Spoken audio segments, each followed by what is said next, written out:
Assalamualaikum warahmatullahi wabarakatuh. Perkenalkan kami dari kelompok 5, analisis perancangan perusahaan produksi pupuk pada Hejo Company.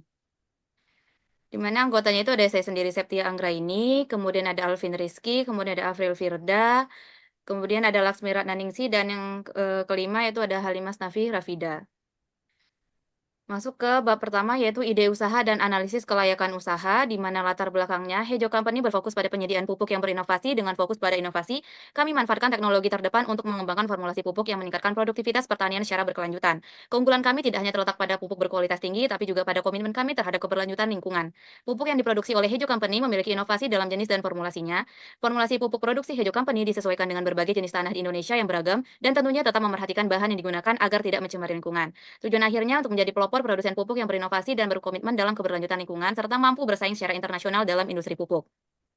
Kemudian untuk rumusan masalahnya yaitu bagaimana cara pengidentifikasian struktur visi misi tujuan dan strategi pada Hejo Company, bagaimana proses produksi dan pengembangan strategi pemasaran yang tepat guna meningkatkan brand awareness.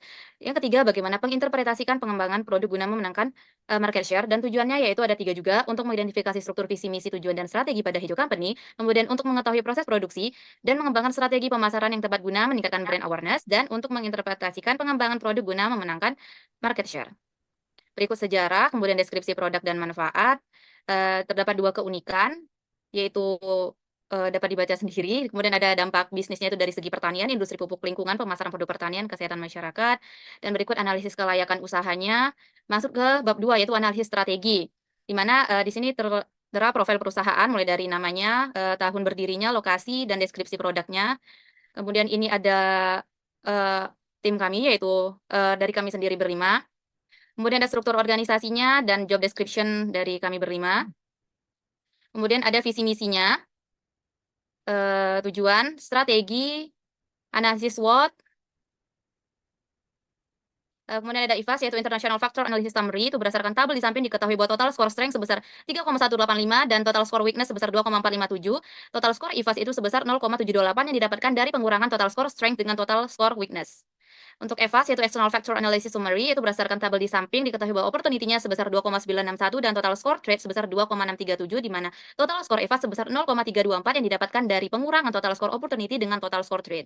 Sehingga diketahuilah EVAS-nya itu Strategy Factor Analysis Summary, yaitu dilakukan pengacuan pada hasilnya. Dari total skor IFAS dan EVAS ini akan terbentuk titik acuan, sehingga peneliti dapat membuat rekomendasi. Nah, berdasarkan gambar ini dapat diketahui bahwa produk pupuk Hejo ini berada pada posisi di antara sumbu strength dan opportunity, yakni kuadran 1, yang artinya perusahaan itu disarankan untuk menggunakan strategi agresif dan memanfaatkan kekuatan internal perusahaan untuk mendapatkan keuntungan dari peluang eksternal untuk mencapai pertumbuhan bisnis yang meningkat. Ya,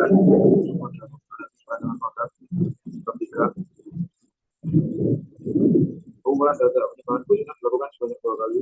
Bujina pertama berisi penentuan 10 atribut yang mewakili tingkat penting atribut dalam produk pupuk. Kemudian akan dipilih 10 atribut yang memiliki hasil tinggi dengan jumlah responden sebanyak 15 responden. Setelah didapatkan 10 atribut pertama, dilakukan penyebaran kuesioner kedua untuk mengetahui karakteristik teknis dari 10 atribut yang dibutuhkan oleh konsumen dengan jumlah responden sebanyak 15. Atribut kuesioner atribut terdapat nama, usia, jenis kelamin, kemudian kandungan nutrisi sesuai kebutuhan, tidak mengandung zat berbahaya, terdapat kualitas formula dan bentuk, ketahanan produk, harga terjangkau, konsistensi stabil, kompatibilitas dengan berbagai metode, komposisi bahan dasar, aroma produk, warna produk, mudah larut dalam air, dapat diaplikasikan dengan mudah, inovasi teknologi, ketahanan kemasan produk, dan produk menarik dan bagus. Karakteristik teknis, kuesioner karakteristik teknis dengan format yang sama. Kemudian contoh pertanyaan nomor 1, bahwa penting produk pupuk dapat memberikan nutrisi pada kesuburan tanah dan mendukung kualitas tanaman yang tahan terhadap segala kondisi lingkungan. Sangat tidak penting mulai dari angka 1 hingga sangat penting dengan angka 5. Kemudian seberapa penting kandungan pada pupuk tidak berpotensi merusak lingkungan sehingga dapat menerapkan program keberlanjutan. Kemudian yang ketiga, seberapa penting pupuk tersedia dalam berbagai jenis dalam bentuk sesuai kebutuhan pengguna, jenis dan bentuk pupuk, padat, cair, dapat diberikan serbuk. Kemudian yang keempat, seberapa penting ketersediaan pupuk dengan jenis dan bentuk pada pertanyaan nomor 3 dapat dengan mudah diaplikasikan ke setiap tanaman. Voice of Customer atau VOC dengan atribut yang pertama, kandungan nutrisi sesuai dengan kebutuhan, dan yang kedua tidak menimbulkan berbahaya, ketika terdapat banyak informasi dan bentuk dapat diaplikasikan dengan mudah, harga terjangkau, 6 ketahanan, 7 komposisi bahan dasar, 8 aroma produk, 9 modal air, 10 inovasi teknologi. Kemudian tingkat kepentingan dengan atribut yang sudah disebutkan dengan level kepentingan mulai dari 4,2, 4,2, 3,8, 4,26, 4,6, 4,13, 4,4, 3,7, 4,06, dan 4,13. Tingkat kepuasan atribut yang sama dengan nilai kepuasan mulai dari 4 hingga yang terbesar 4,46. Kemudian tingkat harapan dengan nilai harapan mulai dari 3,8 hingga 4,6. Karakteristik teknis atribut kandungan pupuk seperti nitrogen organik, fosfor, kalium dapat memberikan nutrisi pada kesuburan tanah dan mendukung varietas tanaman yang tahan terhadap segala kondisi lingkungan. Performa pupuk terverifikasi lewat uji laboratorium, kemudian pupuk tersedia dalam berbagai jenis. Pupuk mudah digunakan, produsen pupuk dapat membangun kemitraan dengan pihak terkait. Pupuk dapat menjaga efektivitasnya selama masa simpan, kemudian 7 penyakit organik dan rumah tangga seperti tanaman sisa beberapa dan lain-lain, kemudian penggunaan plastik edible, kemudian pupuk memiliki tingkat spesifikasi yang dapat dengan mudah laut. 10 penggunaan mesin inovasi teknologi terbarukan dalam pengembangan. Next. Menginterpretasikan data dalam bentuk kebutuhan konsumen. Di sini terdapat beberapa pertanyaan dan beberapa customer statement juga interpreted needed. Next.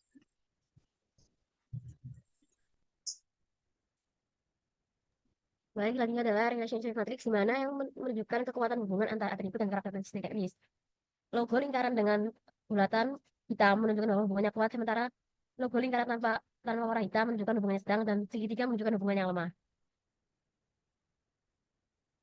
Nah, ini bagian panah yang menuju ke atas pada seluruh bagian, pada beberapa atribut ini menunjukkan bahwa semakin banyak akan semakin baik, sementara panah yang menunjuk bawah di atribut pupuk mudah digunakan, di bagian atribut pupuk memiliki bau yang tidak baik dengan harga menunjukkan bahwa semakin rendah akan semakin baik, dan hubungan tanda panah dan tanda minus tersebut menunjukkan hubungan yang positif atau negatif.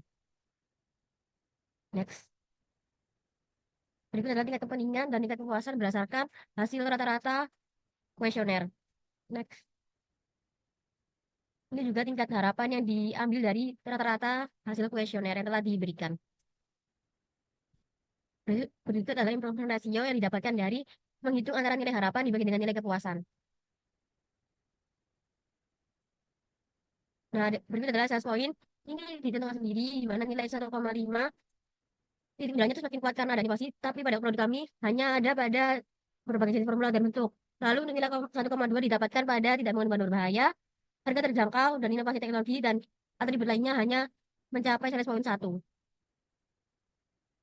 Berikut adalah normalized raw weight, di mana normalized raw weight ini didapatkan dari membagi nilai raw weight dengan total raw weight lalu dikalikan dengan 100%. Hasilnya dapat dilihat pada tabel. Nah, berikut adalah technical matrix. Ini penjabaran lebih lanjut daripada relationship matrix di atas, namun diberikan penjelasan lebih lanjut mengenai contribution, relative contribution, serta ranking technical response priority. Nah, ini host of quality, penjabaran secara lengkap dari relationship matrix dan tabel sebelumnya. Next. Oke, selanjutnya yaitu bab 4, analisis pasar. Dan di sini ada forecasting, demand di mana datanya selama 12 periode yang digunakan untuk forecasting bisa dilihat pada gambar. Bisa next. Ini adalah tren, di mana tren ini menunjukkan pola datanya horizontal, maka metode yang digunakan adalah seperti moving average, expose mode, dan bisa next. Nah, ini metode moving average, di mana didapatkan dari tabel di atas diketahui bahwa MAD-nya itu didapatkan sebesar 1826660,54, lalu MACD-nya sebesar 3375260, 3683,63, dan MAP-nya yaitu sebesar 20,95%. Lalu selanjutnya adalah metode exponential smoothing, di mana didapatkan dari tabel diketahui MAD-nya sebesar 105699,72, lalu MACD-nya sebesar 20991, 593525, dan MAP-nya sebesar 56,81%. Selanjutnya metode dengan Holtz, yaitu didapatkan dari tabel dengan alfa sama dengan 1 dan betanya 0,75, didapatkan MAD-nya sebesar 15917,61, MACD-nya sebesar 430705257,6, dan MAP-nya sebesar 6,39%. Selanjutnya dilakukan analisa peramalan. Setelah diketahui hasil dari masing-masing metode, didapatkan kesalahan terkecil pada metode Holtz dengan alfa 1 dan betanya 0,75, di mana MAD-nya sebesar 15917,61, MACD-nya sebesar 430705257,17, MAP-nya 6,39%, dan biasnya sebesar 6635,62 yang menunjukkan forecast tidak bias karena hasil forecast di bawah demand. So, next. Lalu segmentasi, di mana di sini ada dua, yaitu demografi dan geografi, di mana hijau company itu terus berinovasi pada kandungan dan bahan baku yang memperhatikan keberlanjutan lingkungan dan juga peduli dengan lingkungan. Bisa next. Lalu selanjutnya ini ada targeting pasar, di mana targeting pasar ini yaitu petani persawahan dan perkebunan, dan juga tergantung sesuai dengan variasi kebutuhan tanaman. Bisa next. Lalu ada positioning, di mana positioning ini terdapat slogan pada pupuk, di mana yaitu hijau, pupuk pilihan tanaman sehat, pupuk praktis, tanaman dinamis, tumbuh hijau bersama pupuk hijau. Dengan slogan tersebut merupakan untuk eh, iklan daripada hijau company sendiri. Bisa next. Lalu selanjutnya di sini ada 6P. Yang pertama ada produk, di mana produk ini menunjukkan pupuk itu berbagai macam jenis, kualitas pupuk, dan juga formulasi pupuk yang lebih efektif. Lalu ada price, di mana harga yang ditawarkan pada produk pupuk. Bisa next. Lalu selanjutnya ada promotion, ini promosi Hijau Company dilakukan secara offline maupun offline. Lalu ada place, di mana tempat penjualan dari Hijau Company seperti kayak toko pertanian, agen distribusi maupun toko online. Bisa next. Lalu ada people ini kayak tim penjualan dari Hijau Company, itu siapa aja yang terlibat dalam penjualan tersebut. Lalu ada proses ini eh, kayak pembelian pupuk secara mudah, secara efisien dan mudah untuk pembelian dari pupuk Hijau Company. Bisa next. Lalu selanjutnya ada proses produksi. Next. Di sini ada BOM atau Bill of Material, di mana level 1 ada pupuk dan kemasan pupuk, level 2 ada pupuk dan kemasan, lalu dijabarkan lagi terdapat pupuk padat, pupuk cair, hingga ke level 4, eh, material apa saja yang ada di pupuk organik padat, anorganik padat cair, dan juga organik cair. Next. Lalu ada peta OPC, di mana ini yang digunakan, yaitu peta produksi pupuk urea, diawali dengan perubahan bahan mentah menjadi barang jadi siap jual. Next. Lalu ada penentuan jumlah mesin produksi, di mana proses produksi pupuk ini dilakukan setiap 5 hari kerja dan bekerja selama 6 jam setiap harinya, dengan hasil pupuk yang dapat diproduksi sebanyak 1.000 unit untuk tiap minggunya. Next. Lalu penentuan jumlah mesin produksi dengan perhitungan input proses dan juga perhitungan jumlah mesin, didapatkan hasil bahwa terdapat uh, pada proses sintesis sebanyak 4 mesin yang dibutuhkan, sedangkan untuk proses dekomposisi sebanyak 5 mesin, untuk proses recovery membutuhkan 3 mesin, dan untuk kristalisasi dan prehealing dibutuhkan sebanyak 6 mesin, sehingga akan mencapai output yang diinginkan yaitu 1.000 unit dalam tiap minggunya. Next. Lalu ada keputusan untuk membeli, di sini ada identifikasi kebutuhan, di mana kebutuhannya ini tergantung dengan tanaman, tanamannya, kondisi tanah, dan juga kebutuhan nutrisi. Lalu untuk pencarian informasi, di sini untuk mengumpulkan informasi tentang produk, termasuk jenis pupuk, merek, kualitas, dan lain-lain. Next. Lalu ada penilaian terhadap pupuk hijau, ada pengambilan keputusan, evaluasi pasca pembelian. Next. Dan keputusan untuk pembeli ini ada perhitungan biaya produksi yang terlampir sebagai berikut. Next. Lalu ada total biaya yang dikeluarkan oleh Hijau Company jika memutuskan untuk memproduksi pupuk sendiri tiap tahunnya sejumlah 33 juta, sedangkan untuk alternatif membeli pupuk dari pasar total biaya 20 juta dan didapatkan biaya antara kedua alternatif sebesar 6 juta. Di mana biaya untuk membeli pupuk dari pasar lebih murah dibandingkan dengan membuat pupuk sendiri. Lalu eh, membeli pupuk dari pasar bukan salah satu alternatif keputusan produksi yang dapat dipertimbangkan oleh Hijau Company, karena dengan membeli pupuk dari pasar harganya lebih terjangkau daripada dengan memproduksi pupuk sendiri. Next.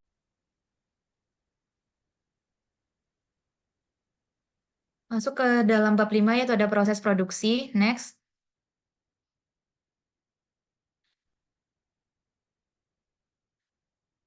Di mana pada proses produksi yang pertama itu ada bill of material, di mana level 0 itu ada pupuk Hijau Company, level 1 ada pupuk dan kemasan pupuk, level 2 itu pupuk yang terdiri dari pupuk padat dan pupuk cair. Kemudian ada kemasan pupuk, itu ada kemasan pupuk padat dan kemasan pupuk cair. Level 3-nya pupuk padat itu terdiri dari organik padat sama organik pupuk cair, kemudian ada pupuk organik cair dan pupuk anorganik cair. Kemudian kemasan pupuk padat itu karung, kantong, dan drum plastik. Kemasan pupuk cair itu kantong, jerigen, dan botol plastik. Dan level 4 yaitu ada pupuk organik padat yang terdiri dari kotoran ternak, sisa tanaman, penguraian organik. Pupuk anorganik padat dan cair itu terdiri dari urea, superfosfat, dan kalium klorida. Kemudian yang terakhir ada pupuk organik cair yang terdiri dari kotoran ternak, limbah tanaman, dan bahan organik cair. Next. Selanjutnya ada OPC atau Operation Process Chart. Nah, pada gambar berikut merupakan peta proses operasi dari produksi pupuk urea, di mana peta proses produksi itu menerangkan tahap proses produksi yang dilalui dari suatu produk yang diawali dari bahan mentah utama menjadi barang jadi siap jual. Produk yang digunakan dalam pembuatan peta proses produksi ini yaitu produk pupuk urea. Selanjutnya ada penentuan jumlah mesin produksi. Nah, proses produksi pupuk urea ini memiliki 4 tahapan utama, di antaranya ada proses sintesa, itu untuk tahap pertama, tahap keduanya itu ada purifikasi, tahap ketiganya ada recovery, dan tahap terakhir itu ada kristalisasi dan preheating. Proses produksi pupuk ini dilakukan setiap 5 hari kerja dan bekerja selama 6 jam setiap harinya dengan hasil pupuk yang dapat diproduksi sebanyak 1.000 unit tiap minggunya. Efisiensi mesin yang digunakan sebesar 95% dengan estimasi nilai scrap dan waktu standar seperti berikut.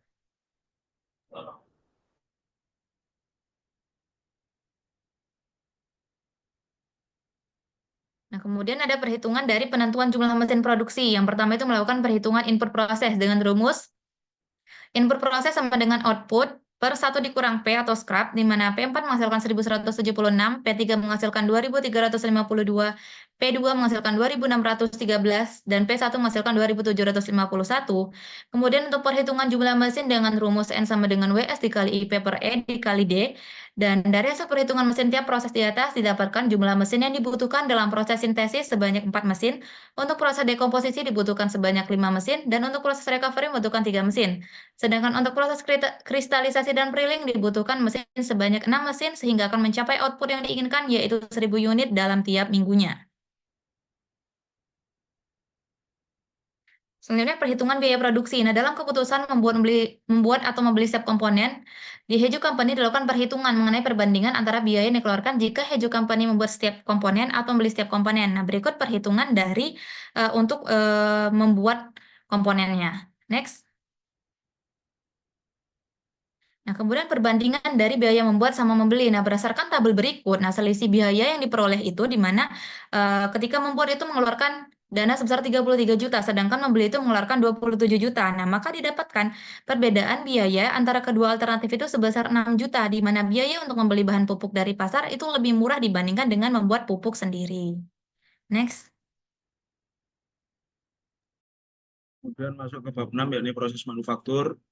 Proses manufaktur pupuk Hejo Company yang pertama ada proses sintesa, kedua proses purifikasi atau dekomposisi, tiga proses recovery, empat proses kristalisasi atau preheating, dan yang kelima pemisahan urea dan pengujian. Mesin dan peralatan produksi pupuk Hejo Company dapat dilihat pada tabel dengan total jumlah mesin pada sintesis 4, dekomposisi 5, recovery 3, dan juga kristalisasi dan preheating 8. Next. Untuk berikut ada tabel kebutuhan tenaga kerja gedung produksi, di mana pada Hejo Company waktu kerja rata-rata setiap harinya adalah 8 jam. Berdasarkan perhitungan kebutuhan tenaga kerja pada tabel di atas, maka diketahui jumlah pekerja yang dibutuhkan pada lantai produksi Hejo Company sebanyak 21 orang. Kemudian ada tabel total tenaga kerja, yang dimana pada ruang produksi diperlukan sebanyak 33 orang untuk melakukan kinerja di lantai produksi dengan maksimal. Next. Kemudian ada tabel untuk material handling. Next.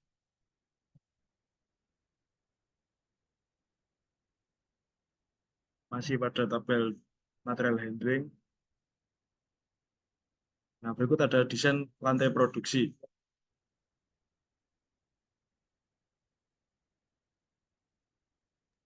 Selanjutnya ada perancangan organisasi.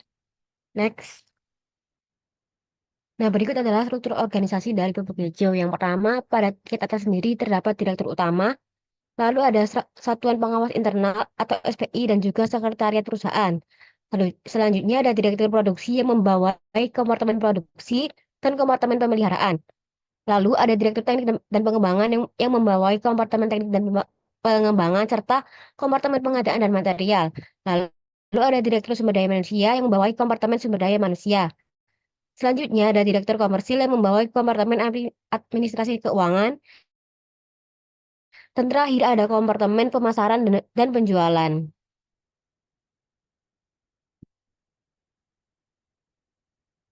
Next.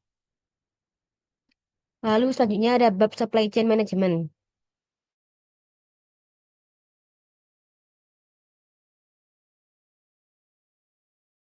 Yang pertama ada supplier atau pemasok bahan baku yang dibutuhkan pada Hejo Company, lalu ada tahap manufaktur yaitu pembuatan pupuk, lalu ada distributor channel, dan terakhir ada konsumen akhir. Next. Nah, berikut adalah tahapan supply chain management. Yang pertama di supplier pengadaan bahan baku. Pertama ada perusahaan bahan kimia yang memasok bahan-bahan kimia seperti NH3, TSP, KCl. Lalu ada koperasi petani yang memasok bahan baku sisa tanaman. Lalu peternak sapi yang memasok eh, kotoran sapi yang dijadikan pupuk kompos. Lalu ada supplier kemasan yang memasok kemasan untuk mengemas pupuk. Lalu ada proses manufaktur. Di sini ada 3 tahapan. Pertama ada proses produksi, lalu pengendalian kualitas, dan terakhir pengemasan dan penyimpanan. Selanjutnya ada distribusi dan penjualan. Yang pertama ada transportasi dan ditempatkan pada pusat distribusi. Lalu dari pusat distribusi diberikan kepada pengecer dan penjualan seperti agen atau toko pertanian serta pasar ekspor dan juga pemilik perkebunan sawit atau perkebunan teh yang besar-besar. Dan konsumen akhirnya berakhir pada petani, pekebun rumah tangga, dan pemerintah.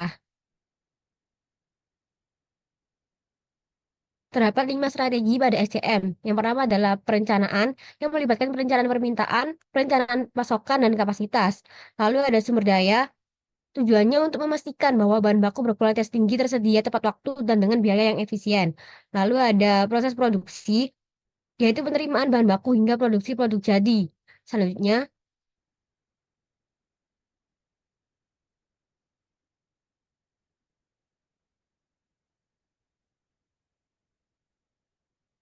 ih, ngelek mana, Kak?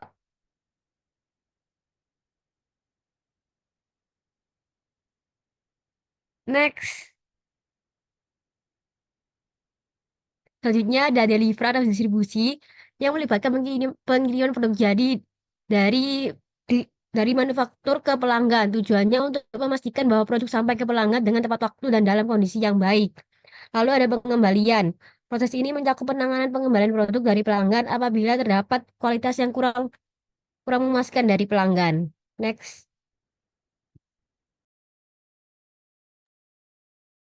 Selanjutnya ada penentuan lokasi pabrik.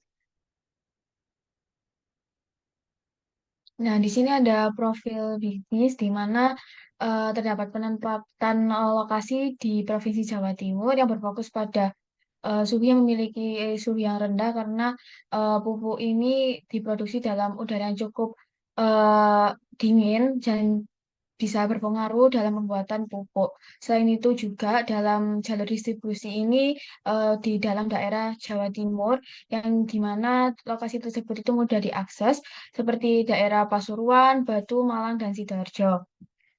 Di mana dalam tabel tersebut didapatkan penilaian lokasi matrik terbaik yaitu pada dengan total nilai 84,5 yang tertinggi di daerah Batu, tepatnya di Dusun Brau, Desa Gunung Sari, Kota Batu, Jawa Timur. Hal tersebut dipilih karena memenuhi faktor yang menunjang keberlangsungan pabrik untuk kedepannya.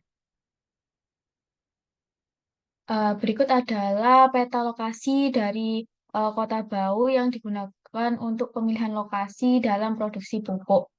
Adapun pertimbangan, yaitu yang pertama, letaknya itu strategis dengan penghasil bahan baku pupuk seperti daerah pertanian maupun peternakan, di mana UMR dari kota tersebut itu sebesar 2 juta sekian, di mana cukup untuk UMR para pekerja. Nah, selanjutnya ada faktor dominasi lokasi. Yang pertama ada customer base, di mana di sini itu Hejo Company sendiri memproduksi pupuk organik maupun anorganik yang ditujukan untuk eh, pada para petani maupun perkebunan yang di daerah Batu. Dengan pangsa pasar tersebut itu dapat memudahkan dalam Hejo Company untuk memasarkan produknya ke customer sehingga dapat meminimasi distribusi. Selanjutnya ada cost batch, di mana cost batch ini produk pupuk dari Hejo Company terutama urea itu dipasarkan mulai dari harga 2.100 untuk per kilogramnya, sedangkan untuk ukuran 50 kg itu dari 110.500. Lalu untuk pupuk TSP dijual mulai dari harga 7.000 per kilo, dan untuk ukuran 50 kg itu 250 sekian. Pupuk KCL dengan ukuran 50 itu seharga 590. Terus untuk pupuk NPK itu mulai dari 2.300 per kilogramnya, sedangkan untuk kemasan karung ukuran 50 dipasarkan mulai dari 114.500.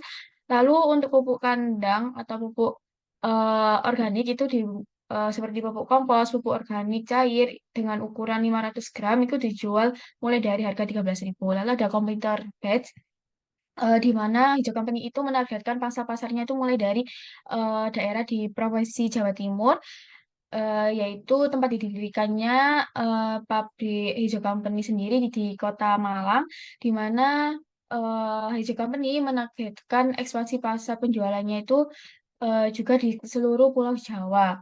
Nah, salah satu kompetitor dari produk pupuk itu cukup terkenal, yaitu seperti pupuk Petrokimia Gresik, yang dimana ini bertempat di daerah Gresik dengan total produksi itu 8,9 juta yang terdiri dari produk pupuk sebesar 5 juta ton per tahun dan produk non pupuk sebesar 3,9 juta ton per tahun. Lalu di sini ada luas tanah dan ukuran dari pabrik yang akan didirikan, yaitu sebesar 6.870 meter dengan panjang tanah sebesar 224 meter dan lebar sebesar 175 meter. Nah, selanjutnya di sini ada faktor penentu lokasi perusahaan, di mana yang pertama ada aksesibilitas, di mana aksesibilitas itu kayak memudahkan bahan baku maupun mobilitas dari perusahaan Hijau Company sendiri untuk melakukan proses produksi. Lalu ada pasar dan pelanggan. Ini target pangsa pasarnya dari Hijau Company sendiri. Lalu ada tenaga kerja yang dapat memproduksi dari pupuk. Lalu ada infrastruktur dari pabrik pupuk sendiri, apakah memadai atau enggak. Lalu ada regulasi dan perizinan. Ini regulasi dan perizinan itu meliputi perizinan dari pemerintahan sekitar ataupun pemerintahan terdekat. Lalu ada biaya operasional, di mana biaya operasional itu merupakan total biaya yang digunakan untuk melakukan produksi dari pupuk Hijau Company sendiri. Lalu ada daya dukung industri, ini yang mendukung apa saja sih yang mendukung proses produksi itu sendiri. Lalu ada lingkungan dan keberlanjutan, di mana lingkungan Hijau Company sendiri itu cukup mumpuni untuk melakukan proses produksi. Lalu di sini ada systematic layout planning. Di sini merupakan eh, perencanaan layout dari eh, produksi Hijau Company, di mana yang pertama ada ruang kantor, ruang produksi, gudang inventory, gudang penyimpanan bahan baku, tempat ibadah, kantin, klinik, dan area parkir. Bisa dilihat di sini untuk kode-kode dari warna masing-masing pada layout planning itu sendiri. Di sini ada layout awalan dari eh, lokasi pabrik dari Hijau Company sendiri, di mana yang pertama itu ada ruang kantor, yang kedua itu ada ruang produksi, nah yang ketiga ini ada gedung inventory, yang keempat ini ada gudang penyimpanan, yang kelima ini ada kantin, yang keenam ini ada klinik, yang ketujuh itu ada tempat ibadah, yang kedelapan itu ada area parkir. Nah, di sini ada space relationship, di mana ada hubungan yang untuk menyambungkan dari satu tempat ke tempat lain.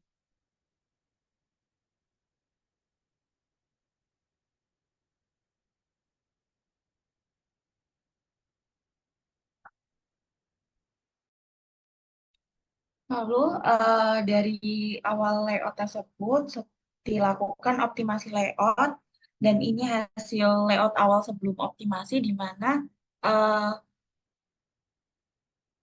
terdapat beberapa eh, ukuran dari layout pabrik awal. Lanjut. Lalu di optimasi ini terdapat perhitungan matriks untuk jarak antar area, perpindahan antar area, dan juga matriks OMH, di mana ini akan memperhitungkan semua ukuran, luas, dan juga biaya untuk perpindahan dari setiap ruangan yang akan dibangun di pabrik tersebut. Next. Lalu ini merupakan hasil optimasi dari layout ruangan mesin, di mana ruang produksi ada di warna biru, gudang inventory ada di warna orange, lalu ada gudang penyimpanan yang lain ada di warna kuning, lalu ada ruang kantor ada di warna hijau, dan area parkir ada di warna ungu. Next. Lalu ini ada matriks data aliran, di mana ini akan mengukur kedekatan aliran antara mesin produksi dan juga perhitungan nilai TCR mesin pada gedung produksi. Next. Dan ini merupakan layout fasilitas ruang kantor, di mana ini sebelumnya juga dihitung dengan perhitungan hubungan antara fasilitas gedung kantor dan juga perhitungan nilai TCR menghasilkan ruang kantor yang terdapat 8 area, di antaranya yaitu ruang direktur utama, sekretaris, konsultan, logistik, keuangan, produksi, marketing, dan juga CRM. Next. Dan ini merupakan layout hasil akhir dari semua optimasi yang telah dilakukan. Ada ruangan produksi, ada ruangan kantor, ada gudang inventory, dan juga area parkir untuk distribusi. Next. Kalau ini untuk peta atau dina tata letak pabrik pupuk Hejo Company.